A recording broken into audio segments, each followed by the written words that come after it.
Things are and great, man. and I just need one more quarter of a second to make sure that it's not yet come to Facebook for some reason. Nikhil, it's live on Twitch. I just Okay, so it's live on Twitch, live on YouTube, yeah. but let's just forget about Facebook for now. It's a very small viewership. So, how have you been doing, Jamie? It's so lovely to have you back. How was the month that was? It's been a good poker month. I've been playing a bunch, played a bunch of hands, and it's gone pretty well for results. I think I don't know exactly what it is, but I'm definitely up a little bit, and have been challenging some of the high stakes out there, and it's been going okay.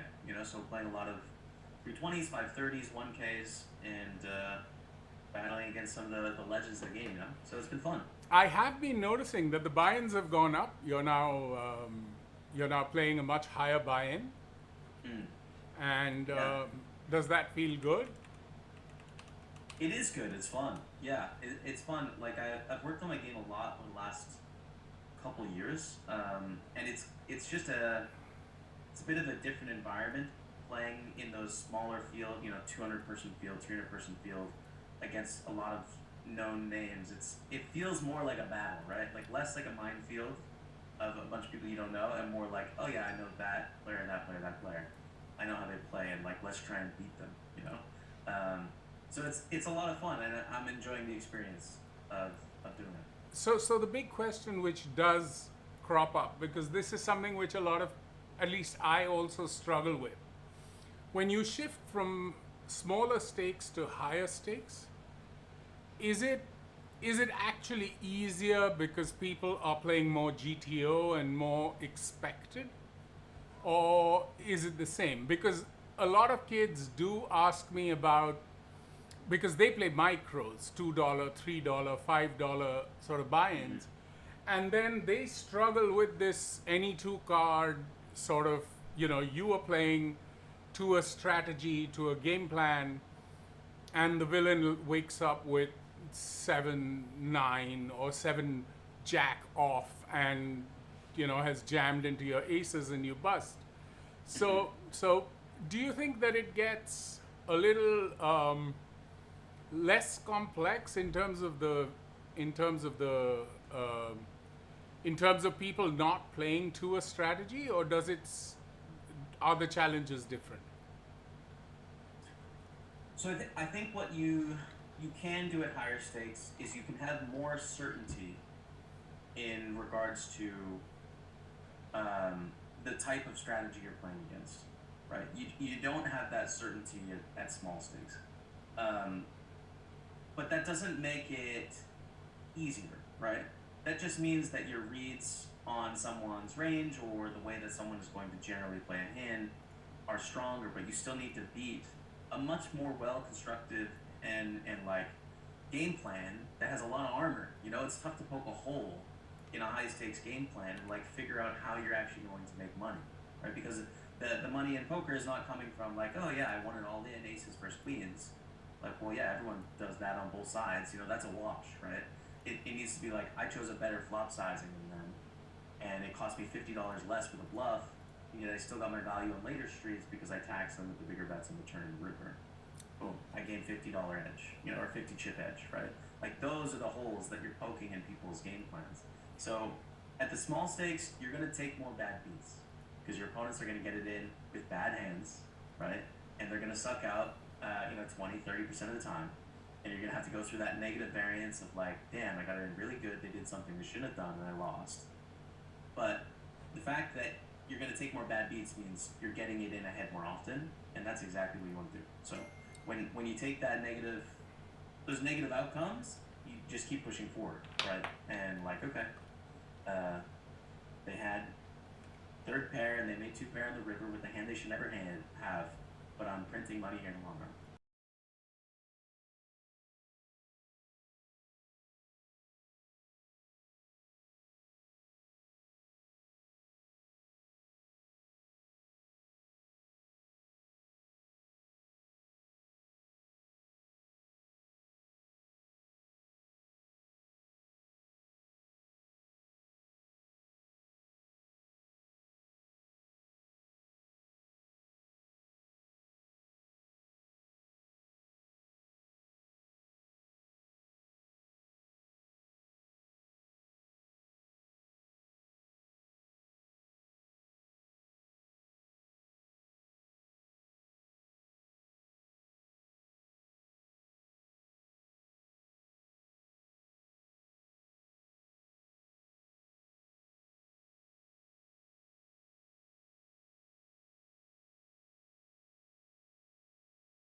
part of the WSOP that he played, the circuit event.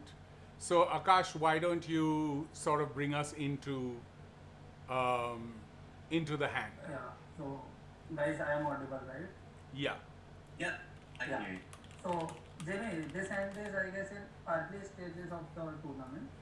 Okay. Like it's just 4 or 5 levels early in the tournament, and all the villains are alien to me. I don't know anyone. I don't have any reach at all.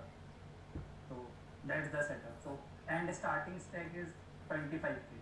So it's early in the tournament. Okay, we're really deep set. Yeah. And you're ace blade here. I'm Yeah. watching on Twitch. Yeah. Cool. Jacks, beautiful. Love it. Yeah. Love the jacks. Okay. So I think immediately you can call in 3-bet here. Both are fine. And I think you want to do a bit of both sometimes. So Yeah. you go for the call. So sometimes I go for a call and sometimes I go for a large 3-bet. But since it's early in the tournament, I don't want to get it in with jack, and I don't want to 3-bet fold the hand. So that's why I gone for flag. If I would be around 20 or 30 maybe, I would have ripped it in. Probably. Yes. Yeah. So I think this is definitely right against really good opponents. The only thing that I would want to consider here is, if we think about this, we're 100 blinds deep, right? Are we? No. We're actually 50 blinds deep here. Yeah. So I like calling instead of 3-bet folding, and you don't really want to get it all in against under the gun. If we're 100 blinds deep, I might lean more towards 3-bet because we hate the multi-way scenario that seems to be setting up here, right? Yeah. It's really hard, and it's going to happen often at the small stakes. So if we 3-bet and then they just 4-bet rip, like I guess we fold, whatever. Yeah. You know, like not a huge deal. But at 50 blinds, I think you're right in that middle where you don't really want to do that. So I think the call is okay. And if they 4-bet or they didn't go all in, then we would be obliged to call and see the flow, and which I don't want to blow the pot pre-flow. Yeah. That's the reason, of course. Cool. I like it. Okay, so I'm getting some. We can't hear you once, so just give me a quarter second. Totally. Because there's. Can you hear the? Its hand was very strange in later stage. Okay, so let's go. We'll figure out the audio. Nikhil, we can hear you on the stream, but we can't hear you in the Zoom call. Yeah. Oh, okay. Okay. So There. they fold. Now you can hear me. Yes, got you. Yeah. So it's I guess 5-way, I guess. So you bet 1/3. Yeah. So I think what happens here is you should bet multi-way. I believe in a little bit smaller, of 1,500 here. You want to get some value. You want to thin the fields. You really don't want to see a raise. So basically. what happens? I see bet and there are 4 calls. So I was like, I just want here 1 or maximum 2 calls. I don't want 4 calls. Yes. Yeah. Turn is painful. So let's pause it here on the turn to kill. Yeah. It checks you and you check. My thinking here is actually I want to keep betting. And yes, they can all have a 4. I mean, Joe shouldn't have a 4, but the big blind can have a 4. Under the gun shouldn't have many 4s, but people will because small stakes early in the tournament. So this is the reason I check, because if UTG, if big blind or small blind would have lead the pot, I would have instantly folded the hand on turn itself, because they would be most of the time they would be leading with a 4 or they would be leading with a made full house. But here the guy who has leaded is Joe. So there hardly there would be any 4 in Joe's range apart from ace 4 suited. So but there is no ace 4 suited which would continue on flop maximum bet. That makes some logical sense. I think first we should think about you should bet. I think if you bet 3,000 again here, and you get check raised by the big blind, you fold. Yeah. Right. Fine. Yeah. But when they have 9-10, are they going to call? Probably. Right. They're probably going to call a 9. You're going to get protection from like, you know, the 6-7 suited or the 7-8 suited. The called flop is probably going to call again and or fold, which is a fine scenario for you. They might fold some of their ace highs that they might have called on the flop with a backdoor flush draw. So I like a small bet and then just plan to fold to a raise, because people don't bluff like that, right? Like they're not going to exploit you by like, oh, our opponent's betting too thin, we're going to check raise, you know, like we're going to check raise like 5-3 suited and turn it into a bluff. Like, no, that's not happening, right? Yeah. So just bet small, and it makes the hand quite simple, I think. But since it's 4-way, so I was concerned about folding, because maximum time I would be getting check raised on most of the instances. You think? See, I don't think you're going to get check raised by a worse hand. Yeah, I don't think so. Yeah. This is the reason. If I was like, if they would bet 1/3, whoever having 4 or 5, and I would look for a jack on river, or I would fold. Yeah. So that was my philosophy of check. Okay. Yeah. Yes. Yeah. 5 ways. Yeah. So now on the turn, I understand your logic, right? Which is Joe calling pre-flop should not have very many 4s. Should, in theory, fold ace-4 on the flop. So what sort of hands can Joe have here? Can have 5s, can have 9s, you know, maybe a poorly played 4-5 suited, right? But we are, this is where there's just going to be some variance in that people don't play as expected. So this is an example of, in the high stakes, we can be very sort of certain of what range Joe is going to show up with here. You know, they're not going to have 4-3 suited. In the small stakes, we can't be as certain. So like sometimes there's going to be a WTF hand, and that's like the WTF factor. I don't know if we talked about that last time, but like that's something that I deploy, which is, hey, if you know you're playing great opponents, you don't have much of a WTF factor. Like they're just going to be playing pretty solid and consistent. If you're playing small stakes, people do random weird stuff with random weird hands because they want to, because they're bored or whatever, right? So yeah, they shouldn't have a 4 very often. It's very rare. It's probably more likely they're bluffing, especially when they bet 7,000 into 14,000. Do we believe in it enough to risk our tournament life? It's close. Like so it's middling. Yeah, $52. Oh, $52. Okay. Yeah.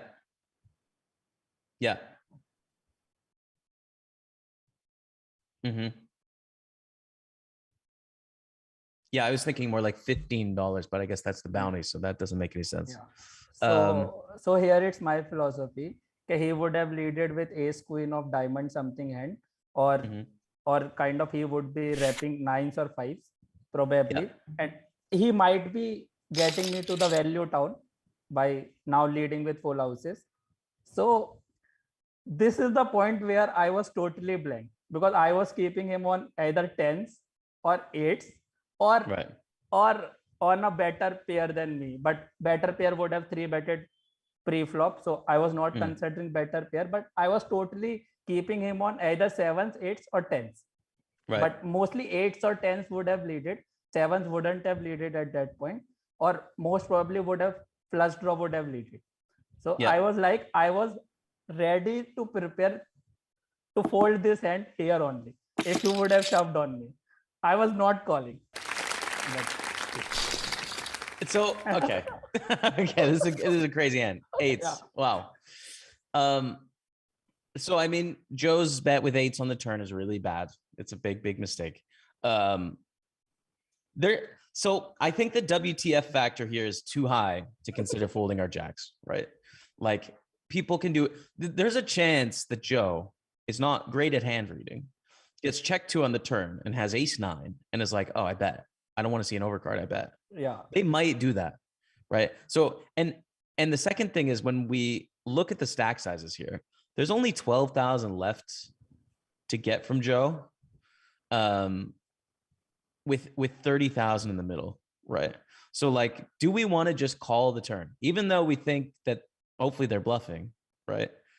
do we just want to call the turn when there's 12,000 left and we don't even know if they're going to bet on the river or not? Especially if our read is they might have 10s or 8s and that's where we get value. Then it's like, well, we should go all in on the turn, right? Because we give them a free card with hands that are bluffing, like maybe an ace high.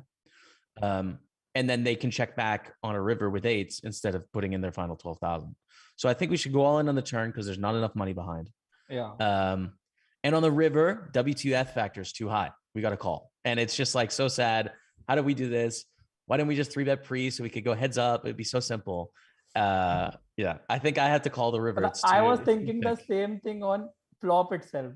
Why the fuck I wouldn't have betted 3-bet pre-flop?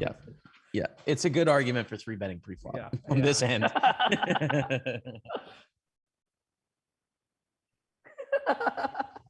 Yeah. Yes. Yeah. Jaime, would you be calling on river? It mostly due to pot heads, you would have called it off, but what hand we would be beating on river while calling? Only a busted flush draw, nothing else, probably. Busted draws and then a poorly played 9, right? A poorly played 9 or a WTF hand, right? But I wouldn't be in that spot because I would sometimes 3-bet pre, sometimes call. I would keep betting the turn. And that would make it simple, right? If we bet 3,000 on the turn and they raise, easy, right? If we bet, yeah, exactly. If we bet 3,000 on the turn and they call and river's a blank and we check and they bet, we call and we catch bluff catchers, right? If they overbet the river after we check, we just fold because people don't bluff like that. So it makes it a little bit easier, but the way it's played, we're stuck with a really tough spot. But I call river. It's 4-1. I would have called just due to pot odds, but I would have thought it in mind that I am beat here. Probably I am calling just to see the hand what this guy is having. You're not winning half the time for sure. You're winning less than that, but pot odds. So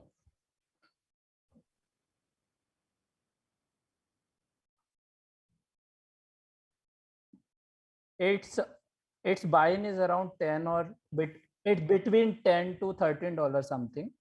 And this is mostly just before late range or just after late range situation.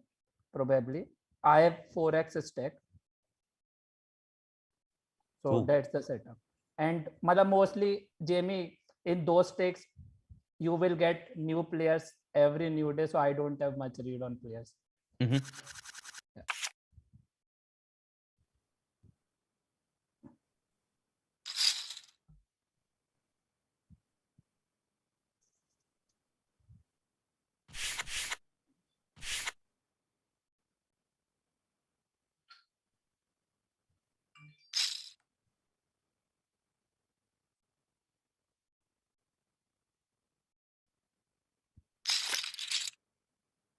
Yeah, we call. We go post flop. Nice. Okay. Second pair.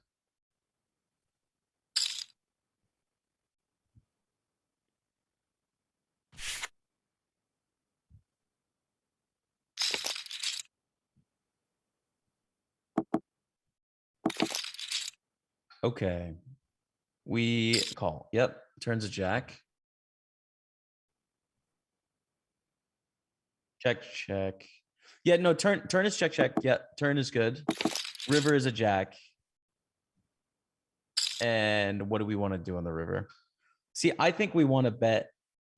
I think we want to bet small like you did here in that we're going to get paid from some ace highs. Sometimes they're going to bluff catch us.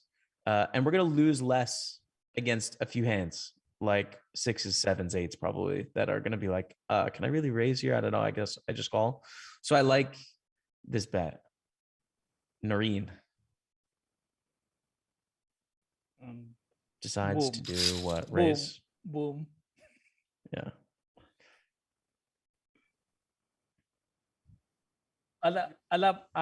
Sorry, the stream is lagged a little bit, so I just saw the raise to 11,000. Yeah, I tanked a bit and then I folded because I guess I was not beating much here. So I think it's right.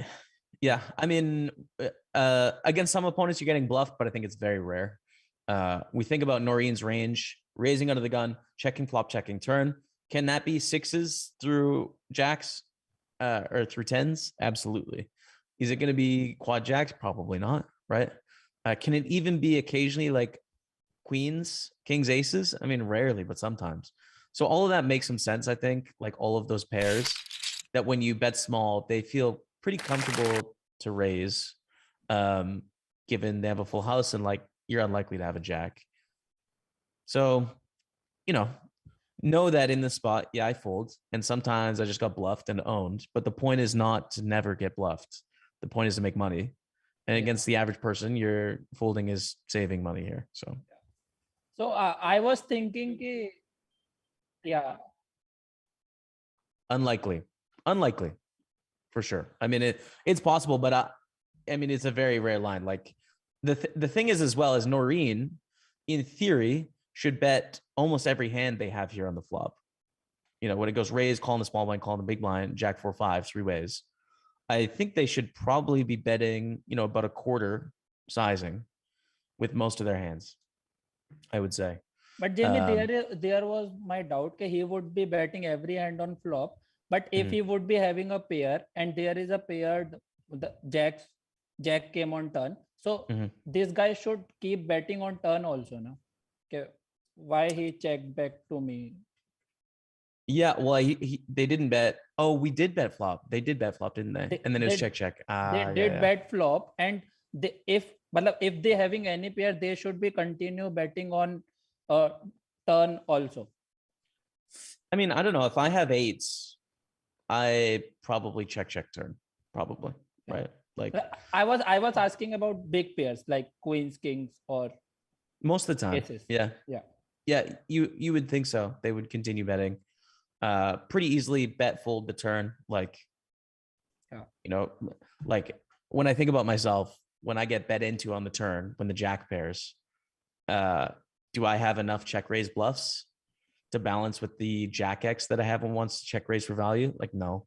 It's really hard to find enough bluffs that want to check raise the turn. In theory, you've got to do it with, like 6-7, 6-8, and or like, I mean, that's about it. Like just your straight draws that decide to check raise turn and represent a jack. People don't do it.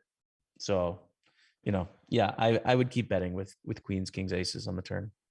And the decision when I made on river, I was thinking ace-5 or ace-4 would be suited one, would be flat calling me on river. So if he would have raised, I am probably beat with either 8s, 9s, 10s, something. Probably. Which would have checked on turn. Yep. Or they're annoyed with ace 10 and they're like, I'm gonna bluff. Yeah, that's it. We don't know, but like I think the fold's good. But I would like at that point you would be saying nice hand and go ahead. That's it. Can't do much about it.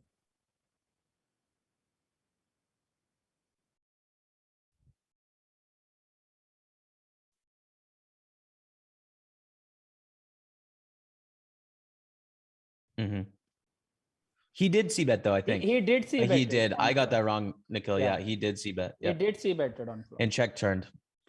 Yeah. I mean, it's unfortunate for us that we choose the small sizing, even though I like it. I think it's the right size. That's what I was about to ask, Jamie. Like, is the opponent thinking like here the Akash is betting very small? Could that be thinking he's seeing some weakness over here and trying to bluff off the hand? Sometimes that happens. Yeah. Sometimes it could be that, right? It's still unlikely. Like people don't bluff enough here like that.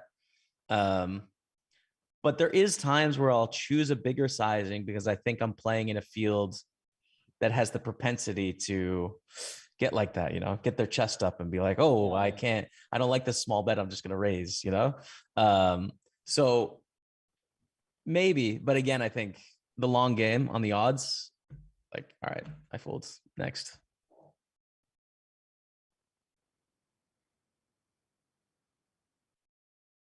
Thanks, Jamie.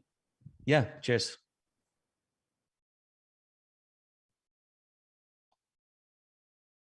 Yeah. I'm killing.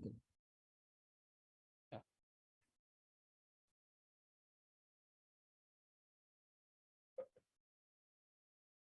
Yes. Yeah, this is an FT where I think final four players are remaining over here, and this is a micro stakes over here. So I'm having approximately a 34 BB stack, and the person on the button has around 24 BB, and DSP has around 14 BB, and the big blind has just 4 BB. Okay. The person goal is like it's straightforward. Has what I've seen from the FD actually. Often doesn't bluff, and always whenever he wins the river hand, I'm seeing like he has a hand something. Yeah. Right. And okay, so that was my question. So the here I'm a chip leader and start with the hand. So I think we can start with that, Nikhil. So I'm cut off. I'm just raising. You know what I think we should do here already? I think we should jam. Jam it.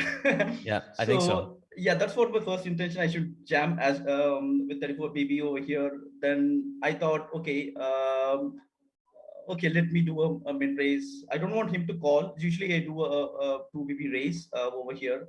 I did a 2.5x raise over here. Oh.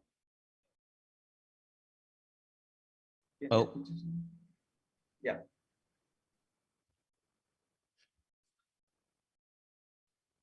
And seeing it now.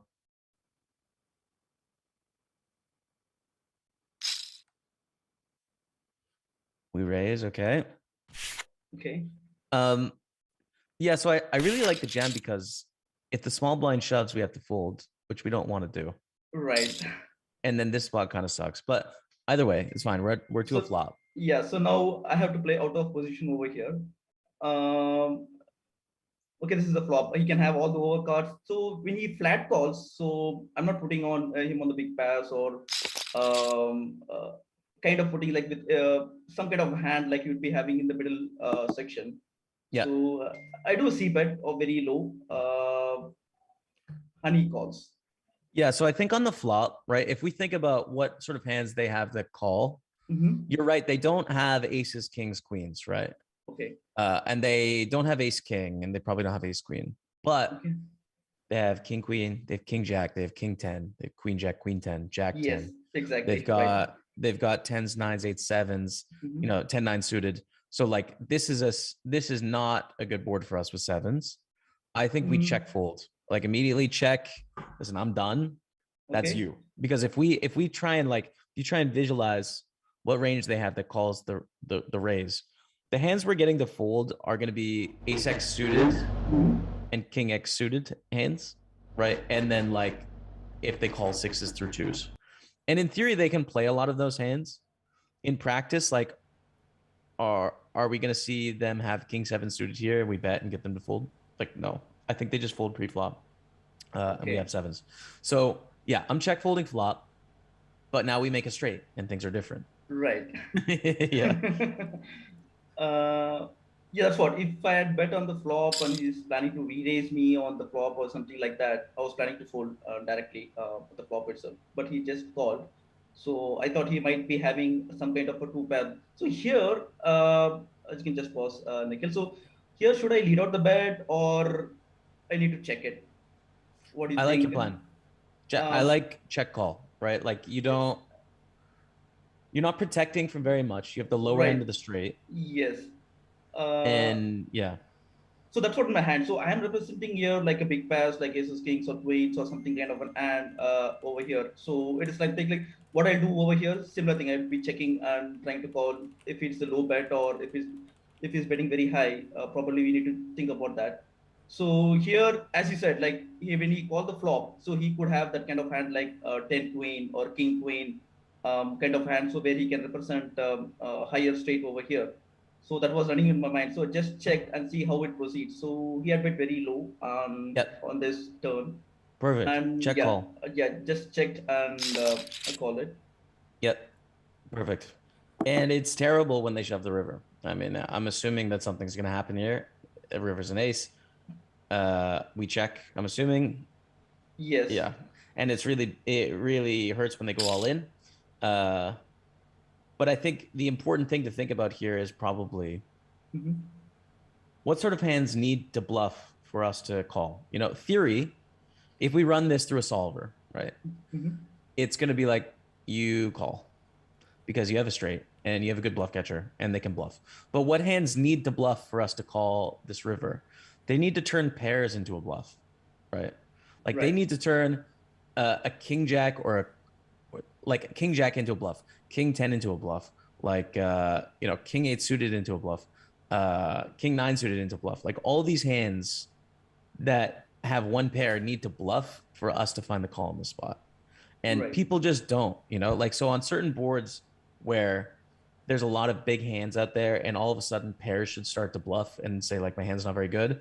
Those are spots where you can just fold more than what theory would say. And in this spot, in my opinion, the likelihood of a queen is too high to make the call because I don't think they're value betting ace jack. They're value betting jack 10 or even like a set of 8s. I think they're just going to check the river with the 4-liner out there. And I don't think they have enough bluffs. So, yeah. I think they won't be, I guess they probably would be check calling two pairs. They won't be bluffing. I guess they would probably having a queen. So, fold would be right. Right. I mean, that's a sick bluff by them. But I mean, they played the hand, I think, pretty poorly, right? Like, they can call pre-flop and try and induce a squeeze from the two opponents behind. Like, that's fine. Even though it's better with aces than kings. And then on the flop, you bet and they just call. Probably need to raise flop if you're them. And then when you check on the turn, I think they should check in that they're getting value from very few worse hands.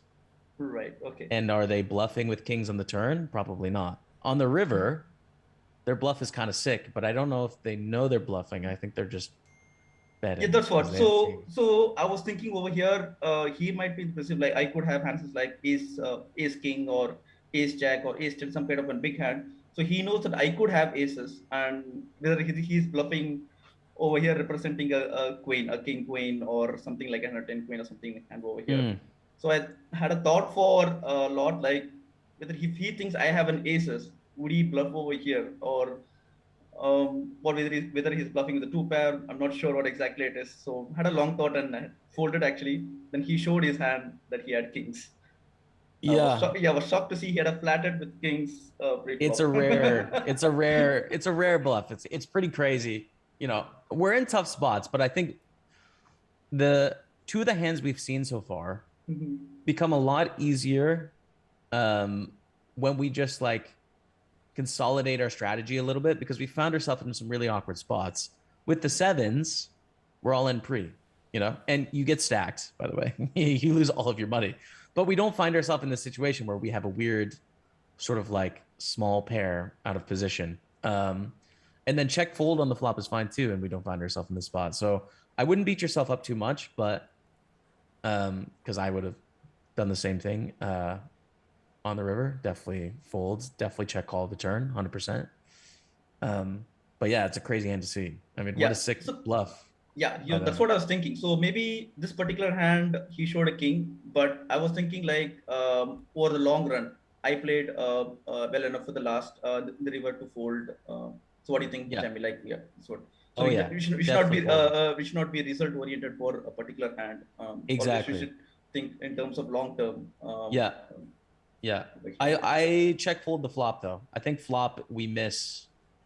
Like I don't think, you know, even in theory, if they're supposed to have all of these suited aces that can miss and stuff like that, I think it's such a connected board. Every Broadway has a piece that's not folding. Every single one, right? Like ace king and ace queen 3-bet pre-flop. Every other Broadway is not folding. So we're kind of screwed, you know. Like it's a tough. I think it's a check fold. So as you said earlier, what I should have done is I should have gone for the ICM pressure and directly shoved the 7 pre-flop actually. Yeah. Okay. Jaime, could we have a small betted on turn, a small bet and fold on check raise on turn itself? I think it's an option. Yeah. I think we can continue betting small. But I think a check is nice, which happens sometimes with the 7s. And then we have a small value bet on the river. And if we check and they just jam on the turn. Then we could have folded easy. So that's the easy fold. So you could have Yeah. jammed on turn. I would have folded, or if it would have Well, it happened a depends. check. It depends on sizing, right? Yes, like yeah, that's what. a sizing thing, because if they jam Yes, turn, it's an yes. overbet. It's like, well, Right, wait a second, correct. you're not afraid with a straight. What's going on? If we check turn and they bet 80% or 70% or something, it's like, well, that's pretty strong. So yeah, I don't know, but the small bet's an option too. Right. Whoa, what's So- this hand history? This is interesting. Thanks, Anbu. Do you have anything else to ask, or we can move on to Ashwin? Yes, we can move on. Okay. Thanks, So- thanks, Jamie, for your So feedback. Ashwin, you want to set this hand up? Hi, Jamie. Good to see you again. Hello, good to see you, man. Great. So, just to give you a little context, this is this is a hand from an Indian site. It's to give you context, about 2,300. So then, dollar terms is roughly, it's about a $30 tournament. Okay. I've given you a hand. This is the final table. So Awesome. what I think we're four-handed. If I give it a little context, and I think we're 2 out of 5 or 3 out of 5. If I Four. remember, This is the ace's hand. We're 4 left. yeah, 4 enough. I think both the hands that I've shared with you are, Yeah. and incidentally, it's with the same opponent. I to give you a little context, I think ICM implies, I think, 5 or 6 buy-in jump from 4th to 3rd. Okay.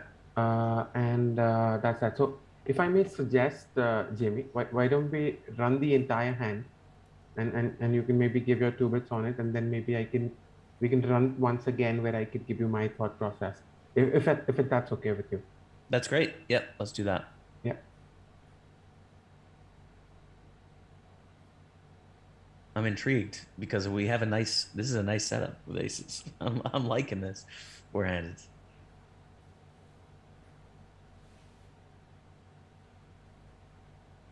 Okay, raise 2 flat. Fold, okay.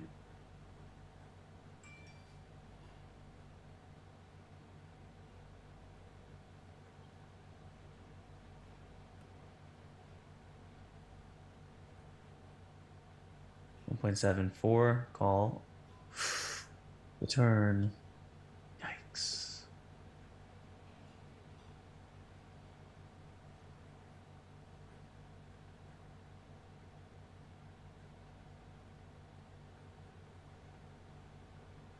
River block, call. Yeah, okay.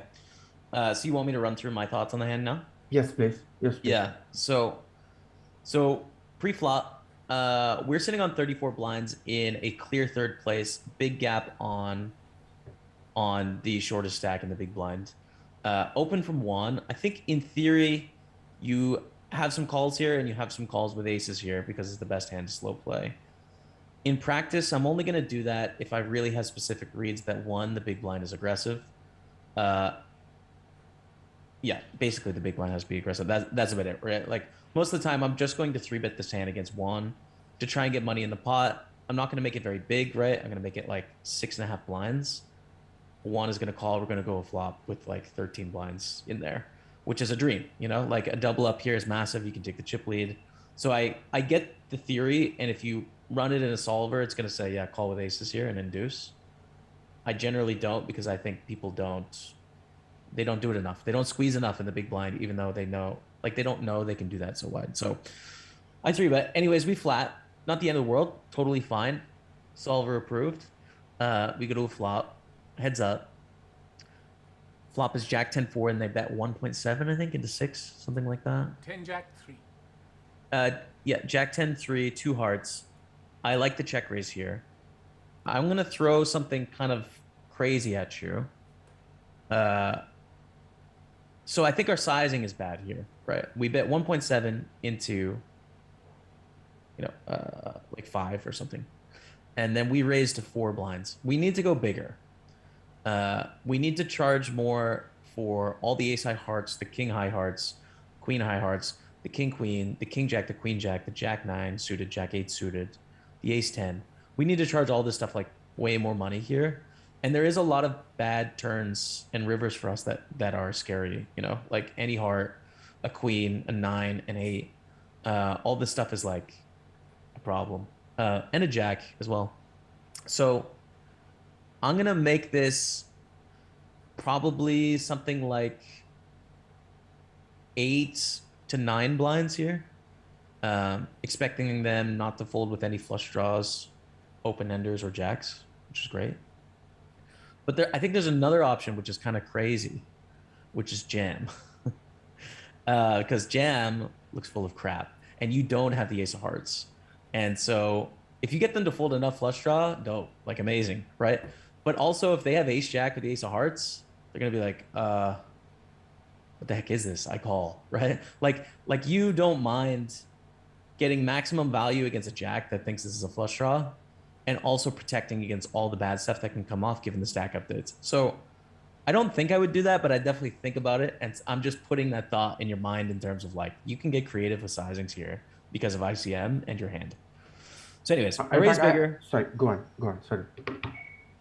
No worries. I'm almost done anyways. Raise to 4 and a call, and then turns a jack, check, right? I think.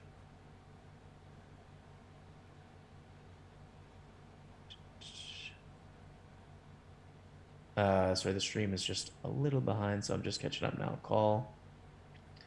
Turns a jack, check. And then on the river, we block bet, which I like. I think the river sizing is really good. Basically get a little value from a few hands, right? Lose less against like a scared jack. And yeah, get us a showdown. And you get value from kings, which is super amazing. The king's hand is interesting, right? Because if we jam on the flop, they call. If we 3-bet pre-flop, they call. So we're being results oriented, but I want to find ways to get more money in from the flop and before. But those are my total thoughts. But also, if you think of it from the villain's perspective, he actually lost the minimum.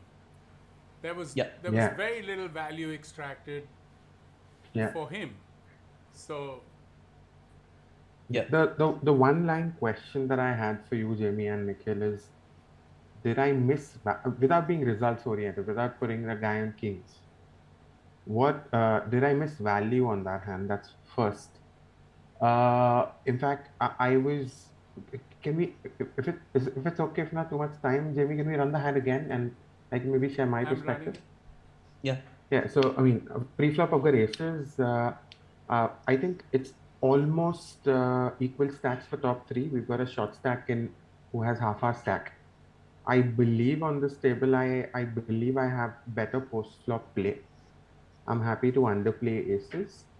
The idea about underplaying aces was I'll be happy to see a jam from the short stack.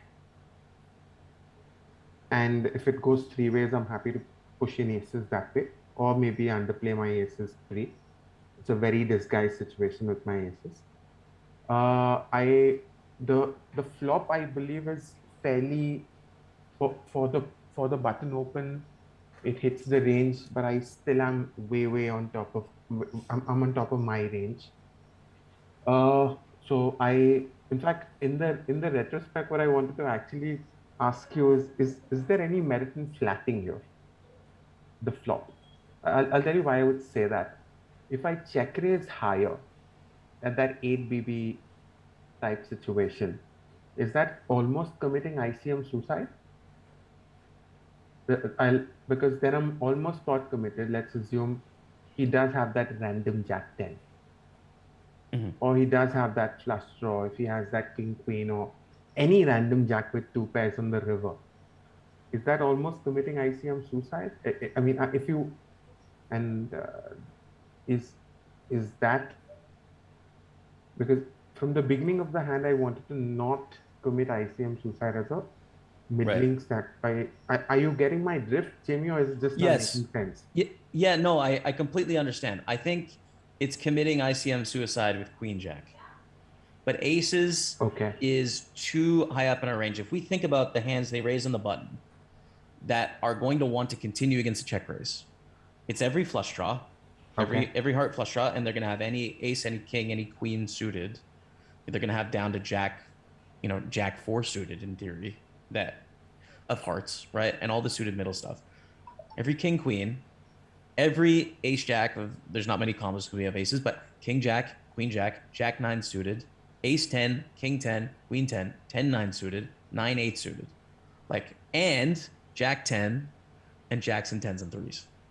It's like, Also, holy crap, that's a lot of hands that we Yes. are crushing with aces. So it's ICM suicide with queen jack, where we're beat by king jack and ace jack, and against flush draws we're flipping, but aces are still really crushing that range.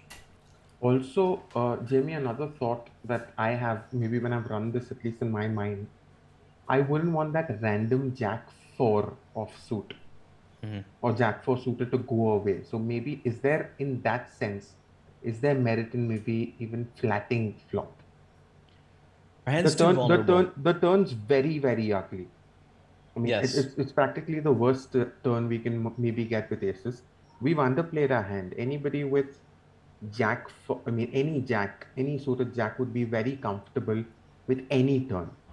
Yeah. Are you getting my drift? And do you think there's any merit in that thought process? There is, but I think we're not adequately viewing the entire range, right? Okay. Because that's true against a jack 4 of diamonds, then sure, we're not afraid.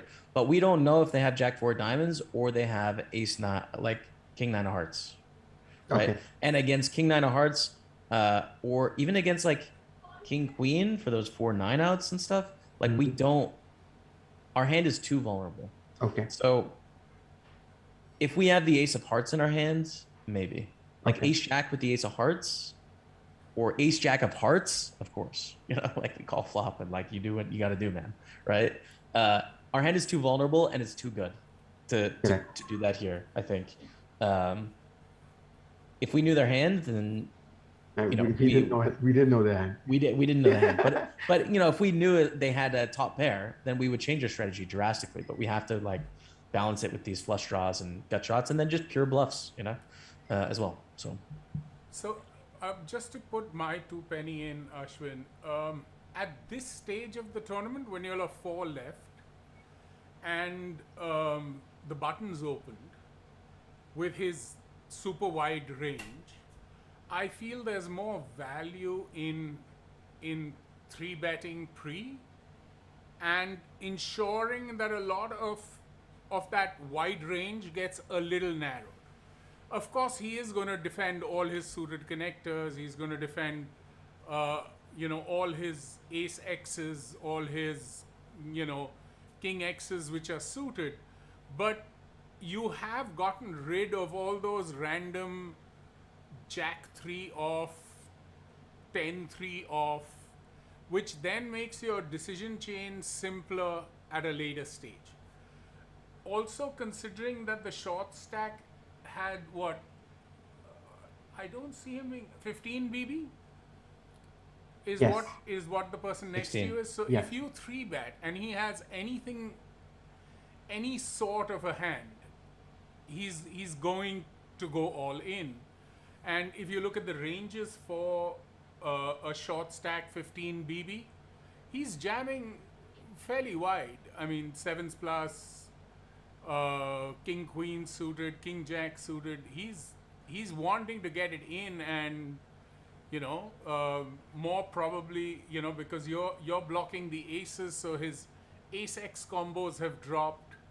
I'm actually happier 3-betting and inducing a 4-bet jam, or playing heads up, than ending up in this no man's land of I had aces and now I have no clue on what my opponents have, and I'm 3 ways into a hand which can be sort of decider. I mean, we may go broke. So I just feel there was very little value pre-flop to flat at this stage. If it was a full ring, you have a couple of aggressive people behind you whom you can induce to jam a little wide, or 3-bet squeeze a little wide, makes sense. But in this position, 4 left, I think you lost more value because I think the minute you would have 3-bet, there would be a high probability with kings that he would 4-bet jam. And you would have been very easily calling him off, right? And you just made it that much more difficult for yourself on the flop, because at this stage I'm also thinking, God, how many suited hands does he have which are still in the mix? Because all those hands are in the mix, right? All ace x suited, kx suited, aces, kings, queens, jacks. I mean, it's like 70% or 65% of the board which is, which is still in, right? So that's my thought. But Yeah. No, I agree. I think it's a trend of what we have seen in the hand so far today is we've played our hand deceptively a couple times and it has cost us in these hands. But that makes sense. Obviously, like they're not normal spots where they're difficult, and that's why they're being brought forward. But I don't think it's just because it's kings. I think it's like we want to get value from our hands, right? And in a theory sense, in this spot, we really hate playing being a clear third place.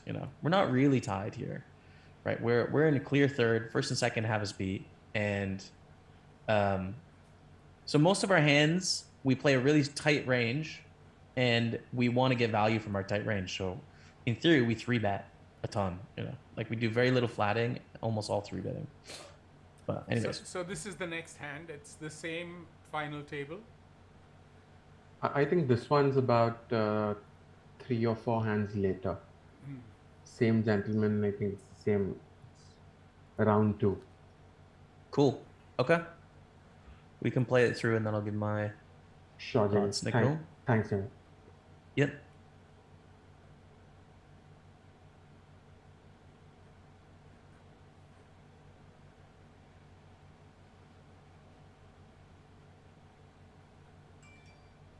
Okay, raise, call on the button.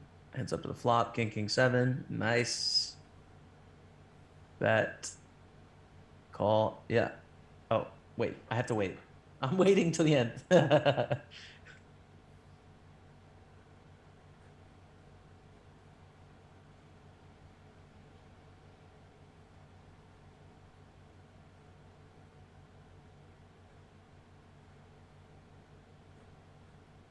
So that's the hand. Just a quick one. I wanted to just we basically got the nuts. So I again think I have missed value, but I wanted to take your thoughts as to what should my bet sizing be on the river. Okay. Basically, that's that. Cool. Yeah, Nikhil, just take me through kind of slowly on the stream. Pre-flop, I think we make a mistake. I think we should 3-bet pre-flop, in that all of us are tied in chips. The small blind is irrelevant in this hand. They have 4 blinds, so if they call or fold, we don't really care. And so I like getting our opponent to have to fold some ace-x suited type stuff, right? If they 4-bet, fine, we fold. Doesn't quickly. So yeah, I think we 3-bet pre, but calling is fine too. King 7, they bet, you call. I like it.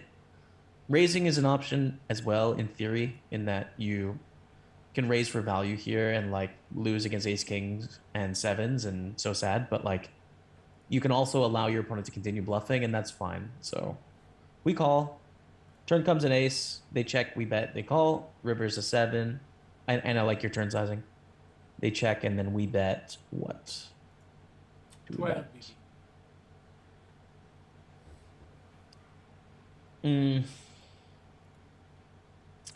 So I think theory is going to be all over the place here. There's going to be some shoves. There's going to be some pots. There's going to be some overbets. There's going to be some. I think it's going to be a mix in theory. So what we should do is probably just bet what we think is going to get called, especially if we're in a $30 tournament. Try and solve for what is an ace going to call. And so I think 12 is pretty reasonable, to be honest. I mean, you could size it down a little bit, but I might be being results oriented because I know they fold, right? But really, I'm on the river in practice here in a $30 tournament. It doesn't matter what theory says to do. What is an ace going to call on the river? How can I also represent a spade if I'm against a thinking player? What am I going to bet with a spade in their mind? Like with missed spades. So 12, I think 12 is good, to be honest. I think it's fine. I think this was exactly my thought process even at that time and when I reviewed the hand myself alone. I think you've answered my question, Jimmy. This was lovely. Sweet. Okay, Cool. so for the last hand, Jamie, I'm going to bring up a hand of mine. But Nice. I want you to understand that this is not a result-oriented hand. Yeah, Yes. Nikhil sir ka hand. Yeah. It is something very, it's something very specific, which I've had sort of mixed reactions on. Well, let's just say I want to see what you think of it. Okay. This was the overlay edition. I don't know if you heard of it or saw it. I played. Yeah. Nikhil, And I is it lost. Nikhil is the final hand you're saying? Yeah, this is the final hand. Unless, I saw it actually. Okay. okay, so This this is was the pocket overlay eight one? edition. Pocket Now, 8 once, Nikhil. Yeah. I've had this run with quite a few people, so I'm going to stop this exactly where I know is where my question is. Okay. So let's just say everyone saw this hand. Okay. But after that, we ran it through some stuff. But I want to ask you whether you would do this or not do this, or what would you do?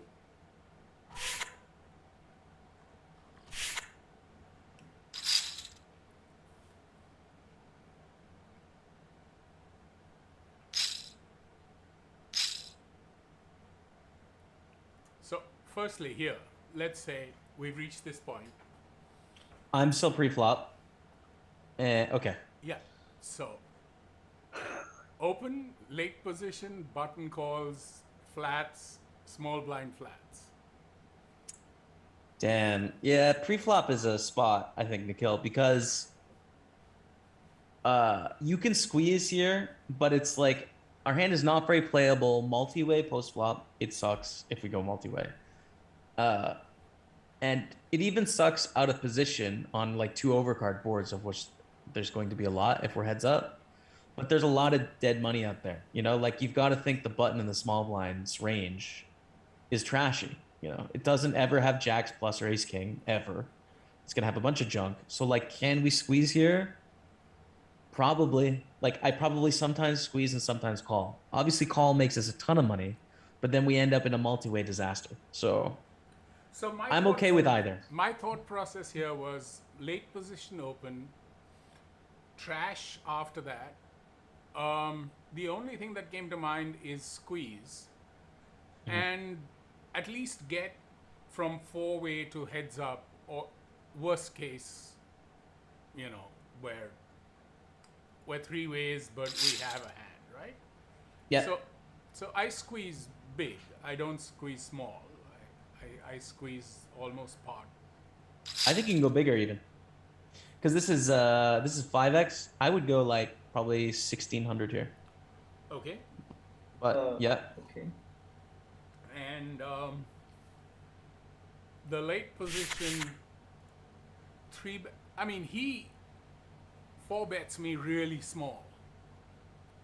So the minute he's 4-betting me small, I'm actually bringing him down to not very strong holdings. If he had aces or kings, queens, he would have bet much bigger, right? So He could. So I just called. Yeah. So this is interesting pre-flop, right? Because in theory, they can 4-bet quite a lot, and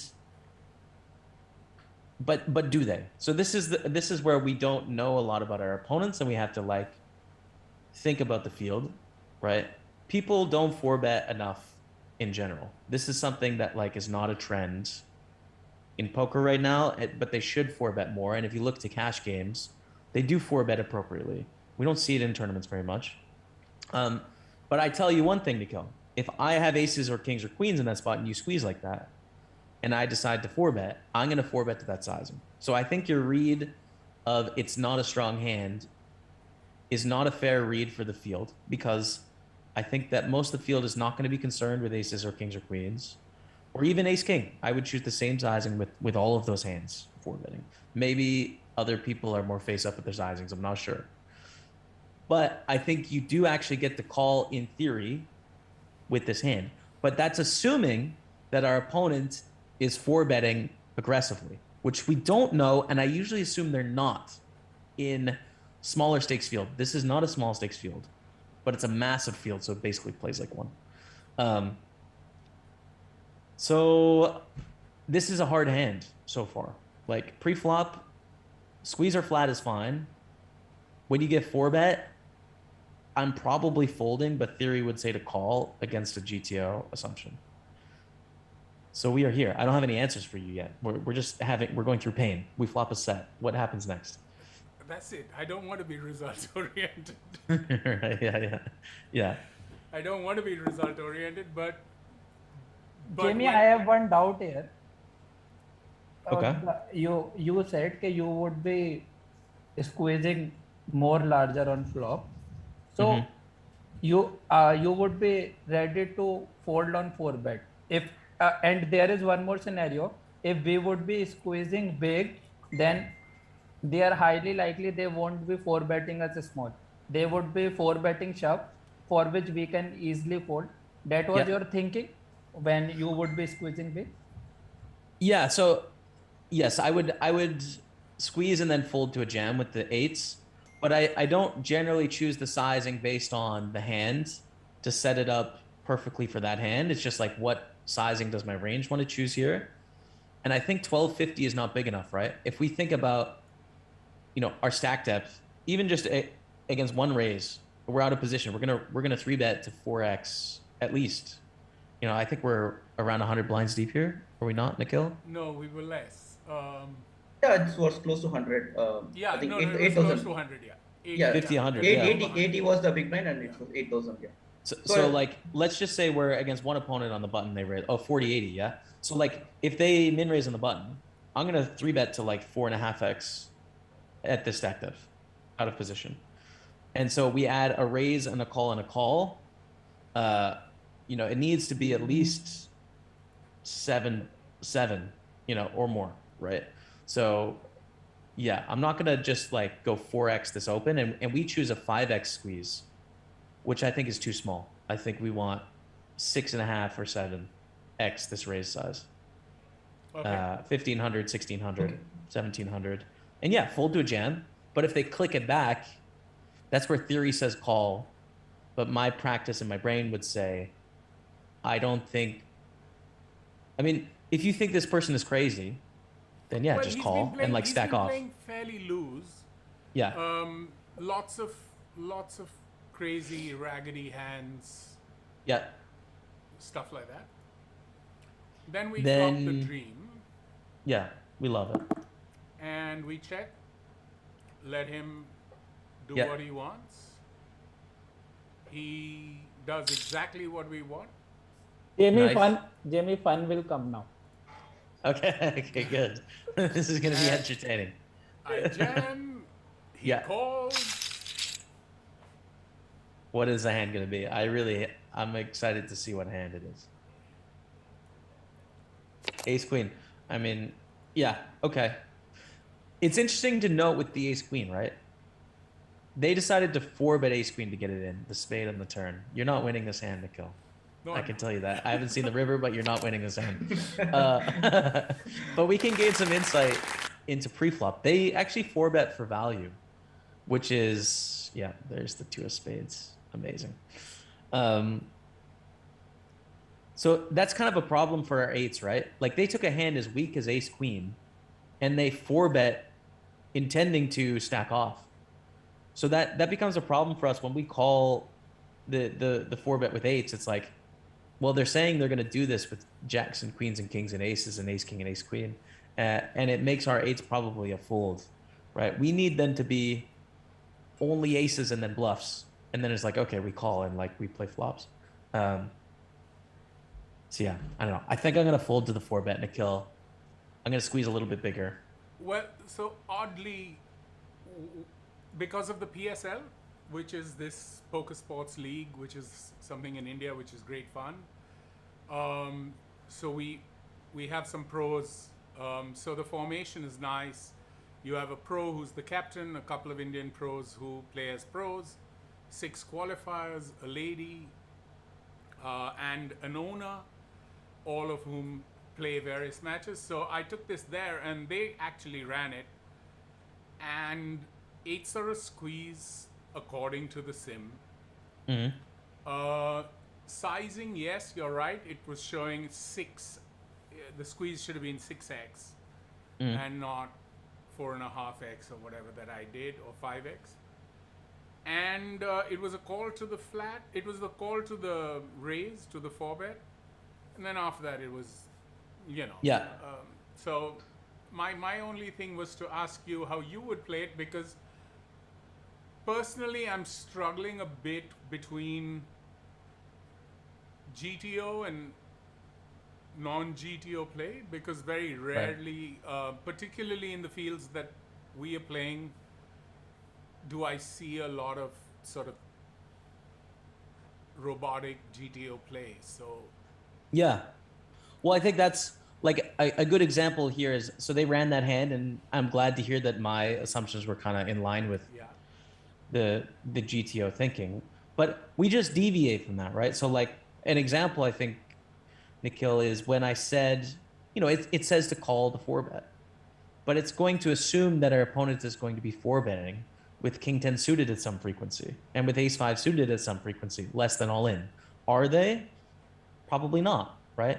So we can know where the line is in theory, which is in theory we need to defend against a lot of 4-bets because we get a great price and they have all these bluffs. In practice, we say, we're just going to be straightforward. They probably don't have bluffs. If they're going to bluff, they're probably just going to jam. So we're just going to fold and be straightforward, And like, that's the deviation. So it's useful to know what to do against a robot and a computer, but then we just simplify it for human beings and like, what do we think they're doing? And at small stakes and or big field tournaments like this, 150 with, thousands and thousands of players, I think these like 5 million guarantee and like the million anniversaries and stuff play like small stakes tournaments usually. I'm just super straightforward here. Like, okay, my squeeze didn't work, I fold. If we squeeze bigger, our life is a little bit easier too. So that's what I was asking. So it started with 100 BB. I think Nikhil squeezed around with 15 BB. So you're saying like you need to squeeze something like 20x, so around 1,600. So I would just, so I think the standard here, if we were like if it was like the button and the small blind, I think this is around the sizing that I would choose, right, of 1,200, which is providing them a price that's difficult to like flat really easily and comfortable. But then when I think we add the extra player in there, we need to bump it up more. But it really depends on their stack depths and the blind levels as to what size I'm choosing. But people go too small, I think. We've had that a couple times today where the raise sizing and the 3-bet sizing and stuff is too small. And it allows people a little bit too good of a price, So like against the squeezing range, I want to get value from my hands, when I have kings and queens and jacks, like I want to build a big pot, make it 1,600. When they have 9s, they call, and like, good luck, good luck folding post flop. But then also with the small 4-bet, I remember thinking at that time, I'm not gonna let go of this. I'm set mining. If I hit a set, awesome. If I don't, and it's an all low board, I'm still in it. Maybe see a turn as well. It was this sizing that said, I'm not gonna fold off 8s for another 1,400. Yeah. Jaime, can we 4-bet jam? 5-bet jam. 5-bet jam. We shouldn't. We could, right? Against some opponents, we can. Yeah, that's what. I just see one at a time, guys. Sorry. Yes, go ahead, Akash. As Nikhil explained about Villain, he is a pretty loose guy. So he can do that 4-bet thing with very loose hands. So could be 4-bet jam and represent aces, kings, or queens something. We could 5-bet jam, but I think this is not the right hand to do it with. First of all, I think we want to choose ace-5 suited to 5-bet jam over eights, because when we 5-bet jam eights, we're going to get called by tens, right? Whereas ace-5 suited has 30% equity against tens. So there's better bluff hands, right? And like, yeah, we flip against ace-king and ace-queen suited like we see. But we just shouldn't. Like, we can design in our brain an opponent where we should 5-bet jam. We can all do that. But then, we're playing we should just be very straightforward here, I think, right? Which is our opponents maybe playing a lot of hands pre-flop. That does not mean they're 4-betting a lot of hands, right? Like, if they're playing 30% of hands pre-flop, it doesn't mean that they're 3-betting 15% and that they're 4-betting, 60% of their opening range. Like, that's a different assumption to make. And we should just default to the base assumption, because we're going to win against these fields and crush people just playing straightforward, which is like, okay, they put in a 4-bet, they've shown a lot of strength, we're going to fold and move on. We lost 1,200 chips, but like every hand we're getting value from these guys instead of risking it all here with eights.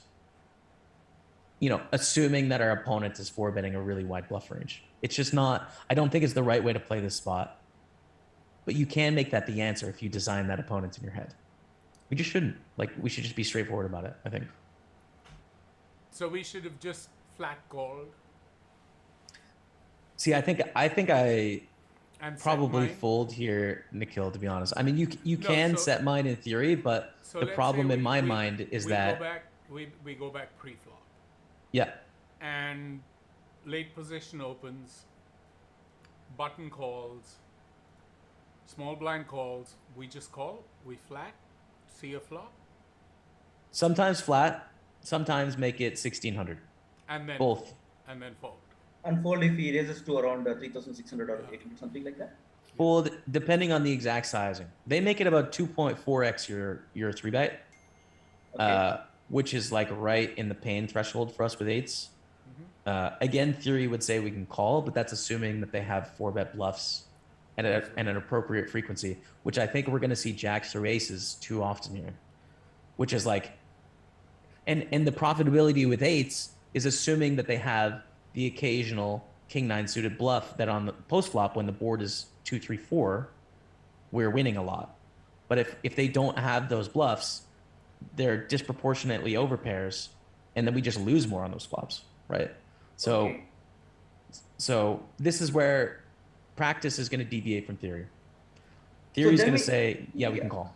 Yeah, so Jaime, in the flop, where after he 4-bets, where Nikhil calls the 1,300 additional, with the remaining stack for him around 5,000. So do you think, is it Nikhil should call that? Because I think like if the person is having around 15,000 or more, 20,000 stack depth, so we can go for the set mining, or do you think over here at this spot? Close. I think it's really close as to whether we can set mine profitably or not. And then I'm suspecting that sometimes we're going to lose extra on boards that appear really good to us, because I think they disproportionately have too many overpairs for us to properly call here, right? So like, again, in theory, we can call, but then when the board comes like 7, 6, 3, we're going to end up getting it all in, and we're going to lose against probably too many overpairs. But then we're going to mint money when we flop a set, and that's going to happen sometimes, We're going to get the extra 6,000 quite often. So it's close, it's really close. It's a really close spot in a bunch of ways. And every now and then the ace queen suited will make run of flushes. It is a really huge tournament, Nikhil. Oh man, how much have you thought about it since, Nikhil? Sorry for the needle, Nikhil. I mean, I couldn't. No, but I couldn't resist. The big difference, Jamie, in the last, I would say, year or so, is a year or so ago, I would have probably not slept, broken a mouse, stuff like that. Now I'm at a point where I just click it closed and say GG and open another game, and this was a freeze out, so you couldn't even buy in again. But Yeah. I think the big difference over the last year has been I'm not as I would have been more upset with myself if I'd played it really badly, or if I'd really, really made a hash of the hand. But the run out didn't matter. It was only up to the action on the flop, and I like where you're taking it, that perhaps in tournaments like this, which are extremely deep in terms of player pool, maybe the spots don't need to be taken that early. Maybe. Yeah. Well, and just be tighter than GTO. Be tighter than the solvers.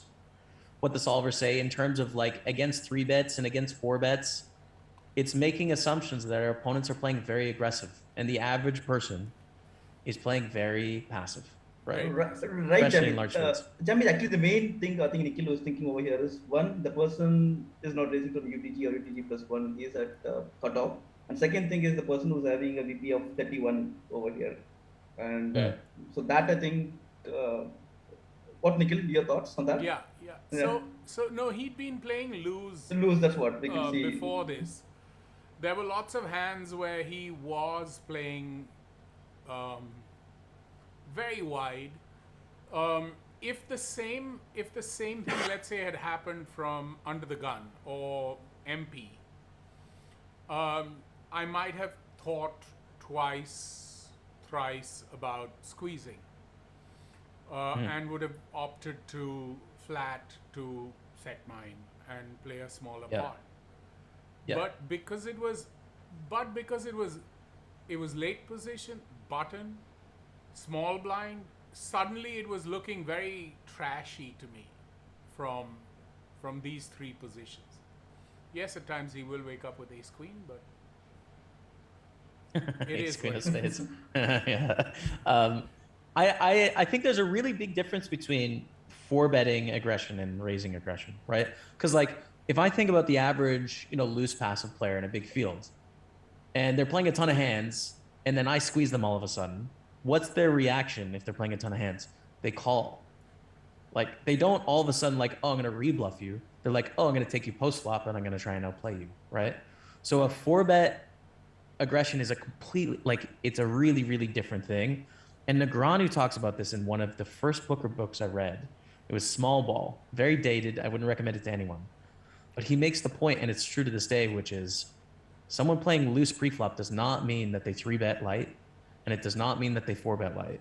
It means that they're raising a lot of hands. And those are different things, and you kind of need data to assume that. That makes a lot more sense. So just so you know, couple of people in chat have been all praises for you. So which you haven't seen, but it's there. And as usual, it's been super awesome. We've run over by about 15 minutes from what we normally allocate again, and I'm sorry for that. But we're gonna have you back sometime soon, hopefully. Let's get it on the board. If you have time, let's put something on there. Anything after the end of April. The first week of May is ideal.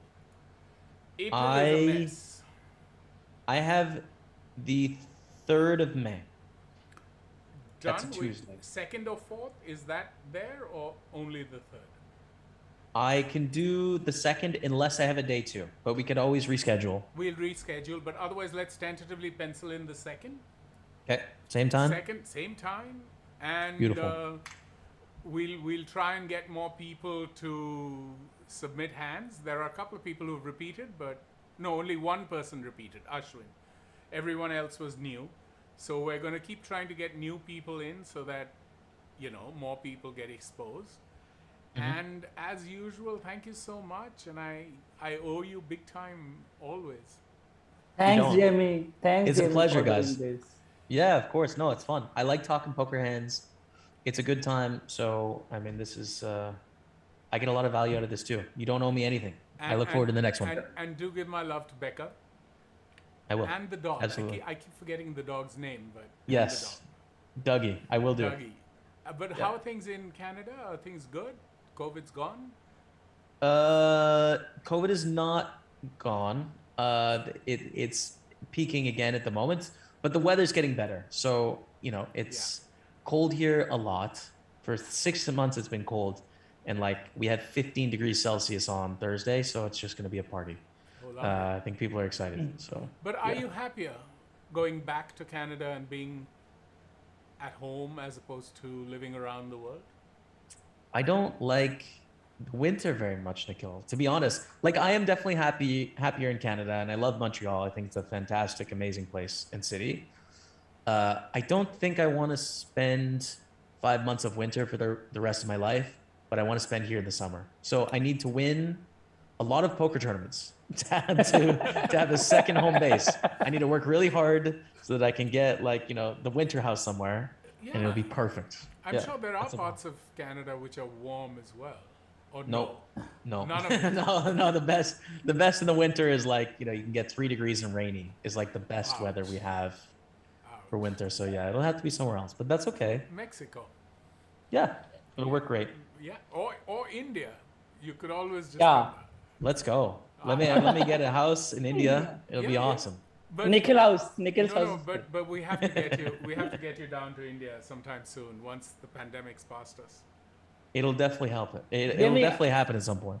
Jimmy, I want to ask one thing. What's the story behind buying art after winning big tournament or after getting a big cash? You tend to buy some art online. I like art. I'm a big fan of art. I think art is a great thing to have in life in general.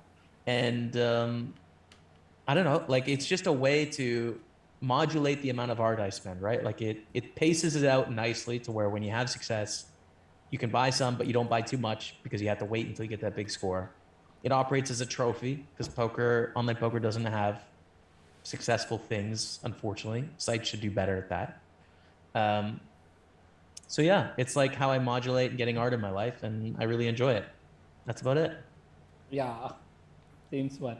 Awesome. So we should also Couldn't get agree- you. We should couldn't also agree get more, you Jimmy. a print of Adhiraj's work. At some Yeah, point, we should send absolutely. one across to you. Or when you come to India, we'll get you one.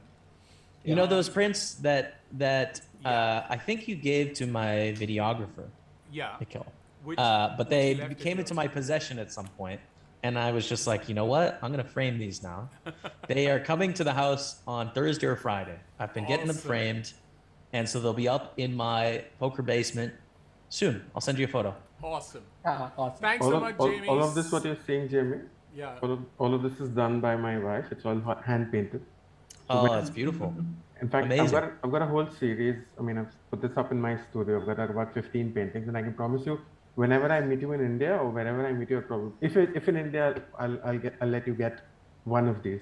They're not for Thank sale. you very much. So Sure. now everyone's sort of hyping up coming to India. Yes. Yeah. This is the answer. Clearly, this is clearly the answer. Okay. But thanks Sounds so good. much. Ciao. Sorry Thanks, we've Jamie. taken way too Lovely, much time. lovely talking to you. Bye. Bye. Thanks, Bye. thanks, Thanks, guys. Jamie. Thanks a lot, Jamie. See ya. Bye. Very See you good feedback. guys. Yeah. Bye, Nikhil. Bye. Bye, Nikhil. Bye. Was that good, guys? It was Very fun. good, very good. Nikhil. Always. Anbu, Yes, was it Nikhil. good? Yes, Nikhil. We had awesome. He had a lot of thought process how we need to go. It's really good, valuable inputs from him actually. Yeah, and I'm just gonna kill the stream guys who are in chat. If you all want to come to the Zoom call, you can click this link and join me on Zoom now. Nikhil, what I was